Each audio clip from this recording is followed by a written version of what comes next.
ಜನರಿಗೆ ಕುಡಿಯುವ ನೀರೇ ಕಂಟಕವಾಗಿದೆ. 2 ದಿನದ ಹಿಂದೆ ನಲ್ಲಿಯಲ್ಲಿ ಬಂದ ನೀರು ಕುಡಿದವರು ಆಸ್ಪತ್ರೆ ಪಾಲಾಗಿದ್ದಾರೆ. 30 ಮಂದಿ ಅಸ್ವಸ್ಥರಾಗಿದ್ದು 10 ಮಂದಿಯ ಸ್ಥಿತಿ ಗಂಭೀರವಾಗಿದೆ.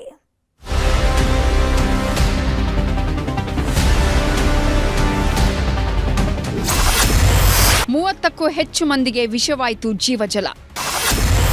ನಲ್ಲಿ ನೀರು ಕುಡಿದವರಿಗೆ ನಿತ್ಯ ನರಕ ದರ್ಶನ. ಜಯಪುರ ಜಿಲ್ಲೆಯ ನಿಡಗುಂದಿ ತಾಲೂಕಿನ ಬ್ಯಾಲಿಹಾಳ ಗ್ರಾಮದಲ್ಲಿ ನೀರು ಕುಡಿಯೋದಕ್ಕೂ ಜನ ಹೆದರ್ತಿದ್ದಾರೆ. ಯಾಕಂದ್ರೆ ಕುಡಿಯೋ ನೀರೇ ಜೀವ ಹಿಂಡೋದಕ್ಕೆ ಶುರುವಾಗಿದೆ. 2 ದಿನದ ಹಿಂದೆ ನಲ್ಲಿಯಲ್ಲಿ ಬಂದಿದ್ದ ನೀರು 30ಕ್ಕೂ ಹೆಚ್ಚು ಮಂದಿಯನ್ನ ಆಸ್ಪತ್ರೆ ಬೆಡ್ ಸೇರುವಂತೆ ಮಾಡಿದೆ. ಕಲುಷಿತ ನೀರು ಸೇವಿಸಿದ್ರಿಂದ ಇಡೀ ಊರಿಗೆ ಊರೇ ಆಸ್ಪತ್ರೆ ಕಡೆ ಮುಖ ಮಾಡಿದೆ.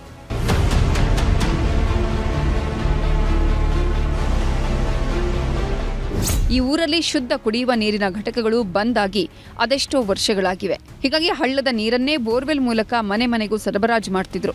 ಆದರೆ ಕಳೆದೊಂದು ವಾರದಿಂದ ಬಿಟ್ಟು ಬಿಡದೆ ಸುರಿದ ಮಳೆಯಿಂದಾಗಿ ಇಡೀ ಹಳ್ಳ ಉಕ್ಕಿ ಹರಿದಿತ್ತು.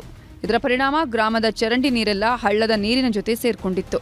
ಇದನ್ನ ಮೊದಲೇ ಅರಿತಿದ್ದ ಗ್ರಾಮಸ್ಥರು ಬೇರೆ ನೀರಿನ ವ್ಯವಸ್ಥೆ ಮಾಡಿ ಅಂತ ಅಧಿಕಾರಿಗಳ ಬಳಿ ಮನವಿ ಮಾಡಿದ್ರಂತೆ. ಆದರೆ ಅಧಿಕಾರಿಗಳು ಮಾತ್ರ ಸೊಪ್ಪು ಹಾಕಿರಲಿಲ್ಲ. ಕಲುಷಿತ ನೀರು ಮಿಕ್ಸ್ ಆದ ನೀರನ್ನೇ ಸರಬರಾಜು ಮಾಡಿದ್ರು. ಇದರ ಪರಿಣಾಮವೇ ಈಗ ಇಡೀ ಊರಿನ ಜನ ಆಸ್ಪತ್ರೆ ಸೇರ್ತಿದ್ದಾರೆ ಅಂತ ಆಕ್ರೋಶ ವ್ಯಕ್ತಪಡಿಸುತ್ತಿದ್ದಾರೆ.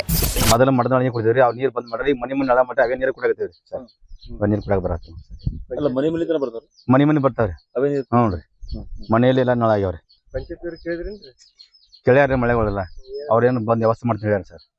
ಎರಡು ಆಂಬುಲೆನ್ಸ್ ಹೇಳ್ರಿ, ಇಲ್ಲೇದವ್ರಿ, ಹತ್ತಿರಗಳು ಇಲ್ಲೇದವ್ರಿ ಆಂಬುಲೆನ್ಸ್ ಹೇಳ್ರಿ. ಈಗ ಪೇಷಂಟ್ ಒಯ್ದು ದಿನ ಒಯ್ದು ತರೋದ್ರಿ. ಕಲುಷಿತ ನೀರು ಕುಡಿದ ಗ್ರಾಮಸ್ಥರಿಗೆ ವಾಂತಿ ಭೇದಿ ಶುರುವಾಗಿದೆ. ಮೊದಲು 20 ಮಂದಿ ಆಸ್ಪತ್ರೆಗೆ ದಾಖಲಾಗಿದ್ರು.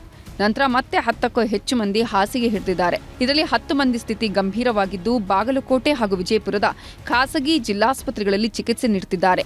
ಯಾವಾಗ 30ಕ್ಕೂ ಹೆಚ್ಚು ಮಂದಿ ಆಸ್ಪತ್ರೆ ಸೇರಿದ್ರು ಆರೋಗ್ಯ ಇಲಾಖೆ ಅಧಿಕಾರಿಗಳು ಎಚ್ಚೆತ್ತಿದ್ದಾರೆ. ಮುನ್ನೆಚ್ಚರಿಕಾ ಕ್ರಮವಾಗಿ ಗ್ರಾಮಸ್ಥರೆಲ್ಲರ ಆರೋಗ್ಯ ತಪಾಸಣೆ ಮಾಡ್ತಿದ್ದಾರೆ. ಜಯಶಂಕರ ಕೆರೆಯಿಂದ ಇವತ್ತು 19 ಹಳ್ಳಿಗಳಿಗೆ ಇವತ್ತು ಕುಡಿಯುವ ನೀರನ್ನ MES ಮುಖಾಂತರ ನೀರು ಕೊಡ್ತೀರಿ. ನಾನು ಈ RWS ದವರಿಗೆ ಒಂದು ವಿನಂತಿ ಮಾಡ್ತೀನಿ. ಇವತ್ತೇನ್ ನೀರು ನೀವು ಅಲ್ಲಿಂದ ನೀರು ಕೊಡಾಕತ್ತೀರಿ, ಇವತ್ತು ನಮ್ಮೂರಿನ ಜನರ ಆರೋಗ್ಯ ಹದಗೆಟ್ಟಂಗ ಆ 19 ಹಳ್ಳಿ ಜನರದು ಆರೋಗ್ಯ ಹದಗೆಡಬಾರ್ದು.